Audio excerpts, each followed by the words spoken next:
सभी बच्चे बढ़िया होंगे और अपनी पढ़ाई को बेहतरीन तरीके से आगे की ओर ले जा रहे होंगे। आप सबको पता है कि अपन को अब की बार 100 में 100 लाना है, और जो भी समझता है कि मैथ से मेरे को डर लगता है तो उसके लिए बहुत ही शानदार तरीके से मैं एक क्वेश्चन करवा रहा हूँ, और इन्हीं क्वेश्चन का आपको रिवीजन करते रहना है। यही क्वेश्चन रिपीट होकर आपको पेपर में मिलेंगे, ठीक है। तो देखो आज पढ़ेंगे अपन प्रश्नावली 2.2। इसमें पार्ट फर्स्ट है। इसका पहला प्रश्न है, इसमें क्या देगा, देखो 2.2 में बता देता हूँ। इधर में आपको किताब के पास, मेरे पास किताब भी है ना, ऐसा नहीं कि बस ऐसे ही बात चल रही है अपने ना। देखो किताब का पहला ही प्रश्न क्या है, निम्न द्विघात बहुपदों के शून्य ज्ञात कीजिए और शून्यकों तथा गुणाकों के बीच संबंध का सत्यता की जांच कीजिए।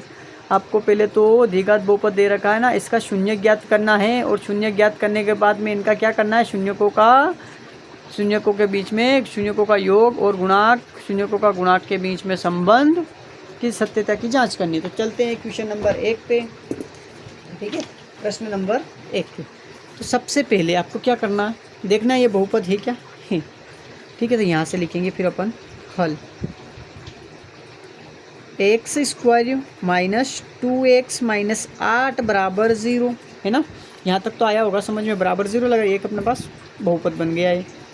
बहुपद का सूत्र बतवाया था मैंने अभी, क्या पता आप सबको याद है, ax स्क्वायर, ठीक, प्लस bx प्लस c बराबर 0। ये इस तरीके से है कि आपको सर इसमें माइनस है, तो माइनस प्लस हो सकता है लेकिन सूत्र यही रहता है ना। तो ये एक्स स्क्वायर, तो ये बहुपद है।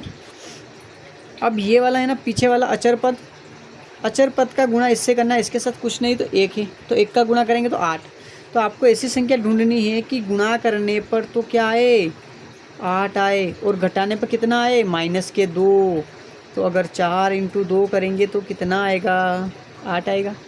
अब किसका, तो -4 ले लो और +2 ले लो, तो 4 दूनी 8, ये माइनस के आ गए ना, आया ना, माइनस का आया समझ में, इतना तो आया होगा समझ में। अब देखो आगे क्या होगा, अब क्या है कि -2 भी आने चाहिए, तो -4 और +2 ले लेंगे तो माइनस प्लस -2, माइनस की संख्या बड़ी है, ठीक है। अब देखो यहाँ से लिखो एक्स स्क्वायर -8 बराबर 0, इतना तो लिखना आता होगा सबको। ऐसा लिखने के बाद में अब यहाँ पर क्या लिया अपन ने, 4x ले लिया और इधर +2x ले लिया, आ गया ना। अब इसमें से कॉमन लेना है, तो इसमें x है, इसमें भी x कॉमन ले लिया, ठीक, कॉमन लेना तो आ गया होगा ना, ये x कॉमन आ गया। तो क्या बचा यहाँ पर, एक x बचा, माइनस के कितने 4 बचे, क्योंकि x से x कट जाएगा। अब यहाँ से कॉमन ले लेंगे अपन +2, तो ये 2 कॉमन आ गया यहाँ से, है ना, ये 2 कॉमन आ गया। तो क्या बचा, x -4 बराबर 0। अब ये को ये भी सेम है और ये भी सेम है, तो अपना सवाल सही है। अब देखते हैं आगे चलते हैं,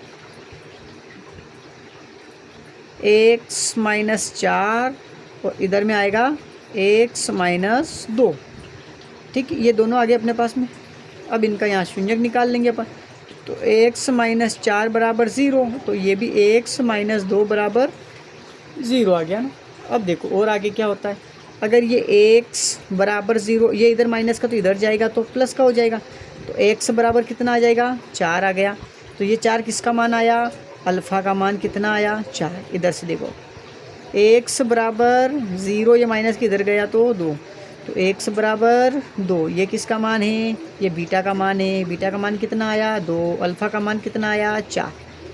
अब क्या करना है, सत्यता की जांच करनी है, क्या करना है, अब सत्यता की जांच करनी है ना। तो यहाँ लिखेंगे सत्यता की जांच, ये ना सत्यता की संबंध, सत्यता की जांच यहाँ लिख दो, सत्यता की जांच, सत्यता की जांच आ गई, ठीक। अब जांच आ गई, अब जांच कैसे करेंगे, और हमको तो जांच करना भी नहीं आता है। चलो ठीक है, नहीं आता है तो शून्यकों का योग और शून्यकों का गुणक तो निकालना आता होगा, इतना तो आता है ना, शून्यकों का योग और शून्यकों का गुणक। तो देखो इतना आता है तो आप ये भी कर सकते हो, अगर किसी को शून्यकों का योग और शून्यकों का गुणक निकालना आ गया ना तो वो ये भी निकाल सकता है। संबंध तो बताना इसमें और क्या करना है, चलो देखिए एक काम करो, पहले शून्यकों का योग और शून्यकों गुणांक के लिए कौन सा सूत्र निकल लगाते हैं ना, वो याद होगा सबको। वो भी याद नहीं है? अच्छा, शून्यकों का योग और चलो वो भी याद नहीं, चलो मैं ही बता देता हूँ ना। देखो शून्यकों का योग, शून्यकों का योग क्या होता है, माइनस के बी बटे ए। अपने पास सवाल कौन सा है, x square minus 2x minus 8। इसमें से ए बी सी के मान निकाल लेते हैं अपन, है ना। इसमें से ए बी सी के मान निकाल लो। चलो इस यहाँ से निकाल लेते हैं। तो ए बराबर 1, बी बराबर माइनस के 2 ना, दिक्कत 1 2, और सी बराबर माइनस के 8। आगे ना मान। अब देखो शून्यकों को क्या है योग, तो अल्फ़ा प्लस बीटा बराबर माइनस के बी बटे ए। अल्फ़ा प्लस बीटा प्लस, है ना, अल्फ़ा प्लस बीटा बराबर माइनस के बी बटा ए। अब देखो अल्फ़ा का मान कितना है, 4 है। बीटा का मान कितना है, 2 है। ठीक है, जब तो यहाँ तक तो सही हो गया अपना, तो है ना। कहीं गलती तो नहीं हुई आपसे? मेरे को ऐसा लग रहा है आप कहीं गलती करके आए हो, क्योंकि यहाँ से सवाल में मिस्टेक आ रही है। अब इन अल्फ़ा प्लस बीटा का मान आ गया इधर में, अब इधर में बी बटे ए आ जाएगा। तो अपने पास कितने आने चाहिए थे, 2। अब देखो ये किसके थे, यहाँ मिस्टेक किया आपने, ये प्लस के थे ना, ये प्लस के थे। तो इधर आएगा तो क्या हो जाएगा, माइनस का 2 आएगा। किसका आएगा, माइनस का 2 आएगा ना। ये ना, ये प्लस का है ना, इधर में देखो ना, यहाँ प्लस का, तो ये प्लस का है, तो अपन इसको प्लस का मानना पड़ेगा। ये देखो ये प्लस का था, तो ये प्लस का आया, प्लस से इधर जाएगा तो माइनस का हो जाएगा। हाँ, तो ये माइनस के 2 है, तो बीटा का मान माइनस का 2 आ गया। तो यहाँ पर बीटा का मान क्या आएगा, माइनस का 2। तो अब देखो माइनस, अब माइनस के 2 और बटे में ए का मान 1। माइनस प्लस माइनस किसका बचेगा, प्लस का 2 बराबर, इस माइनस से ये माइनस चला जाएगा, बराबर 2। कितना बचा यहाँ पे, 2 आ गया, यानी शून्यकों का योग तो समान आ गया। अब शून्यकों का गुणांक निकाल लेते हैं यहाँ से।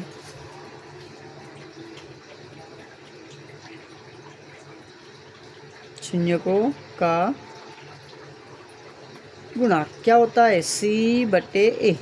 तो शून्यकों का गुणांक क्या होता है, सी बटे ए। तो अल्फ़ा बी इंटू बीटा और सी बटे ए। अल्फ़ा का मान कितना है, 4 गुणा बीटा का मान कितना है, माइनस के 2, सी का मान कितना, माइनस का 8 बटे में ए, तो ए का मान 1 आ गया। यही था ना अपने पास। देखो अल्फ़ा का मान 4, बीटा का मान माइनस 2, तो ये अल्फ़ा का मान 4 लिया, बीटा का मान माइनस 2 लिया, बराबर सी का मान कितना है, माइनस के 8 है, और ए का मान कितना, 1 है। तो अपन ने यही लिया।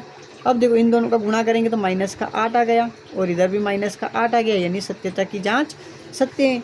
तो ये प्रश्न अपना क्या हुआ, यहाँ से सही हो गया है ना। ये आपका सत्यता की जांच भी सही आ गई। तो इस प्रश्न को देखो करने का तरीका यही इस्तेमाल करना है आपको, है ना। धीरे 1-2 बार करोगे ना तो ऑटोमेटिक होने लगेंगे प्रश्न, है ना। ऐसा कोई है जिसमें से कि हमसे तो ये प्रश्न नहीं बन रहे हैं, तो आप बेस से घबराओ मत, धीरे धीरे प्रश्न बन जाते हैं। ऐसा कोई दिक्कत नहीं है इसमें, और कि मैं तो नहीं कर सकता हूँ ऐसा। देखो मन के हारे हार है, मन के जीते जीते। अगर जीवन में कुछ करना है ना तो रिस्क को तो उठाना पड़ेगा, है ना। अगर रिस्क नहीं लोगे तो आप लाइफ में कभी भी सक्सेस नहीं हो सकते। और मैं एक बात कहता हूँ, डिसिप्लिन अपनाना चाहिए।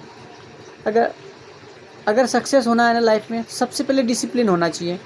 100% में बोला, अगर डिसिप्लिन से काम करोगे ना तो आधी सक्सेस तो आप डिसिप्लिन अपनाओगे ना उसी दिन से, आधे सक्सेस तो उसी दिन से हो जाओगे। और थोड़ा सा डिसिप्लिन, महीने 2 महीने, साल 1 साल भी अगर ढंग से डिसिप्लिन का पालन कर लिया ना, तो मेरे को 100% सक्सेस हो सकता है आदमी। ठीक है, तो आज की क्लास का बहुपद 2.2 का पहला प्रश्न था। अब इसके भी कितनी क्लास बनेगी सर, इसकी बहुत क्लासें बनेगी, है ना। ऐसा नहीं कि बस 1-2 क्लास में ख़त्म करवा दूँगा। ये 2.2 है ना, इसी में कितने 6 सवाल हैं। तो 2.2 का पहले के 6 सवाल, तो पहले के 6 सवाल हैं, तो पहले के 6 सवाल के भी मैं कितने पार्ट बनाऊँगा, 6 पार्ट बनाऊँगा। फिर 2.2 में दूसरा सवाल है, उसमें भी 6 सवाल हैं, तो उसके भी 6 पार्ट, यानी 2.2 के 12 पार्ट बन जाएंगे। कितने पार्ट बनेंगे, 12 पार्ट बन जाएंगे, है ना। तो इसी तरीके से आपको मैं एक बेहतरीन तरीके से आपको पूरी मैथ कंप्लीट करवा दूंगा। तो आपको याद है ना किस तरीके से मैं मैथ पढ़ाता हूँ। जय हिंद, जय भारत, है ना।